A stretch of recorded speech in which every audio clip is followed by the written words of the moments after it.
Acts, the Passion Translation, Chapter 14. When Paul and Barnabas arrived at Iconium, the same thing happened there. They went, as they always did, to the synagogue and preached to the people with such power that a large crowd of both Jews and non-Jews believed. Some of the Jews refused to believe, and they began to poison the minds of the non-Jews to discredit the believers. Yet, Paul and Barnabas stayed there for a long time, preaching boldly and fearlessly about the Lord. Many trusted in the Lord, for he backed up his message of grace with miracles, signs, and wonders performed by the apostles. The people of the city were split over this issue. Some sided with the apostles and others with the Jews who refused to believe. Eventually, all the opposition factions came together with their leaders devising a plot to harm Paul and Barnabas and stone them to death. When the apostles learned about this, they escaped the region of Lycaonia to the cities of Lystra and Derbe and to the nearby villages, and they continued to preach the hope of the gospel. In Lystra, Paul and Barnabas encountered a man who from birth had never walked, for he was crippled in his feet.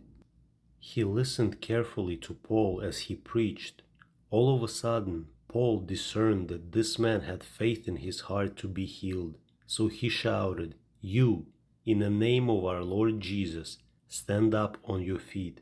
The man instantly jumped up to his feet, stood for the first time in his life, and walked.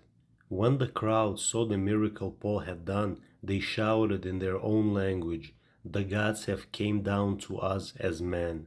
They addressed Barnabas as Zeus and Paul as Hermes, because he was the spokesperson. Now outside of the city stood a temple of Zeus. The priest of the temple, in order to honor Paul and Barnabas, brought bulls with wreaths of flowers draped on them to the gates of the courtyard where they were staying.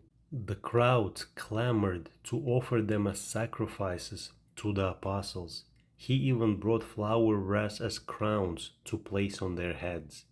When the apostles understood what was happening, they were mortified and tore their clothes as a sign of dismay. They rushed into the crowd and shouted, "People, what are you doing? We are only weak human beings like everyone else. This is why we've come to tell you the good news, so that you would turn away from these worthless myths and turn to the living God. He is the creator of all things, the earth, the heavens, the sea, and everything they contain. In previous generations, He allowed the nations to pursue their own ways, yet He has never left Himself without clear evidence of His goodness. For He blesses us with the rain from heaven and seasons of fruitful harvest, and He nourishes us with food to meet our needs. He satisfies our lives, and euphoria fills our hearts." Even after saying these things, they were barely able to restrain the people from offering sacrifices to them. Some of the Jews who had opposed Paul and Barnabas in Antioch and Iconium arrived and stirred up the crowd against them. They stoned Paul and dragged his body outside of the city and left him for dead. When the believers encircled Paul's body, he miraculously stood up. Paul stood and immediately went back into the city. The next day, he left with Barnabas for Derbe. After preaching the wonderful news of the gospel there and winning a large number of followers to Jesus, they retracted their steps and revisited Lystra, Iconium, and Antioch. At each place they went, they strengthened the lives of the believers and encouraged them to go deeper into their faith. And they taught them that it is necessary for us to enter into the realm of God's kingdom, because that's the only way we will endure our many trials and persecutions. Paul and Barnabas ordained leaders known as elders from amongst the congregations in every church they visited. After prayer and fasting, they publicly committed them into the care and protection of the Lord of their faith.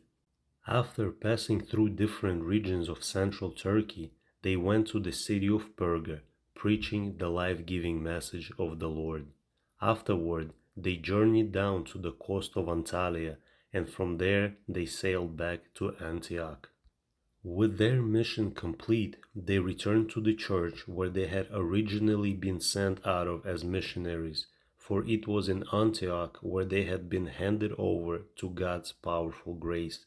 When they arrived in Antioch, they gathered the church together and shared with them all of the wonderful works God had done through them and how God had opened the door of faith for the non-Jews to enter in.